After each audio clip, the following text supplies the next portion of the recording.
iTestament iyasivezela abazalwane uJesu uqale kanjalo ukuthi uJesu khona wayevele khona usakhona namanje wayekhona njengesithunzi njengoba nje nami akusimina lona isithunzi sami lesi le-Old Testament iyamveza uJesu eyisithunzi up until kwi-New Testament ezayena physically ambatha inyama haleluya uNkulunkulu kodwa wasinciphisa wambatha inyama ukuzosindisa umuntu njengoba sihlangene nje uJesu wehla wambatha inyama ukuzosindisa haleluya selifundela incwadi ka-Exodus 31:15 ka 17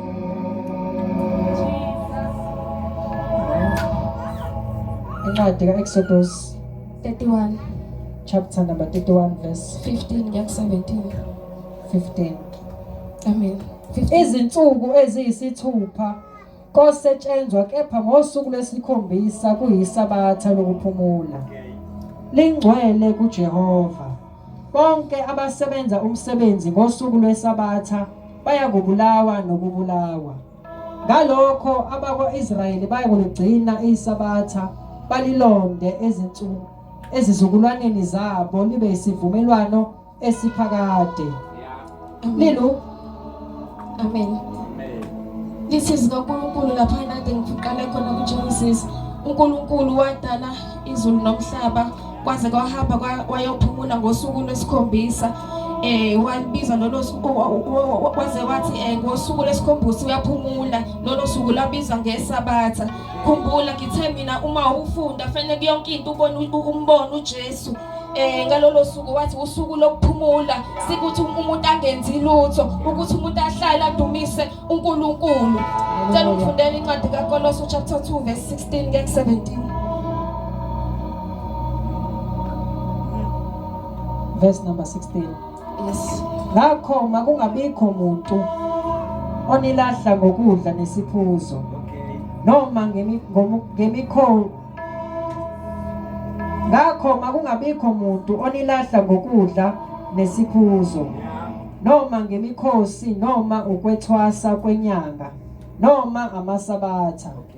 Okuyisithunzi nje salokho obekuzakuza kepha umzimba ngokaKristu. Amen. Isabatha belisithunzi nje bazalwane. Ngithena iOld Testament iveza uJesu njengeyisithunzi. Isabatha belisithunzi nje akekho umuntu ongasinqinda noma ongasimela athi sikhonzelani ngesonto ngoba asikhonzi usuku. Wake washo njalo uButi Joel athi sikhonzi usuku sikhonza uJesu.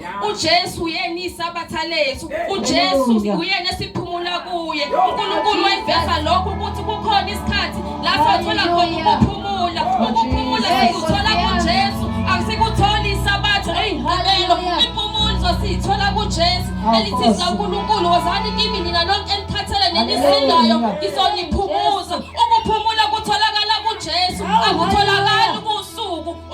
Impumuzo uyithola kuJesu. Ngoba kukhona into ekhathazayo. Umuntu usondele uye kuJesu. Usondele kuJesu. Ngakho yesiqhubekisa noma ifa woza nalo uze kuJesu uzokuphumuza. Asikhonza usuku sikhonza umnikazi wosuku sikhonza uJesu bazalwane. Ngoba nali iphasika leli Buti Joel noma bangalibeka ngoDisemba noma bangalibeka ngoJuni asikhathazeki. Noma bangalishintshi ikhalenda uJuni. Akhona siyangena siyawujeka. Akhona siyangena siyujekile.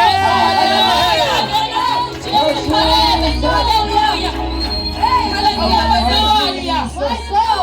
Hallelujah bagcwele. Indaba yonke ngoJesu yikho ngomunye.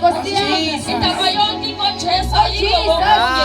Asikwazi ukuhlala sithi sikhonza usuku ekhona umnikazi weinsuku.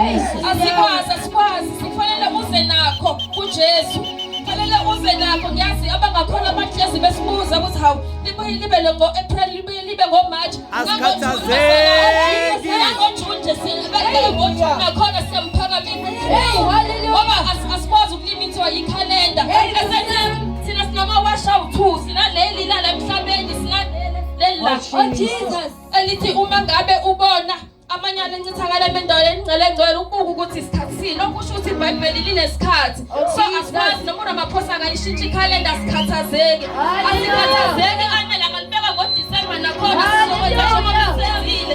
Siphakamisa uJesu. Hallelujah. Siphakamisa isimo sivuma singavumi Nkosi. siyapha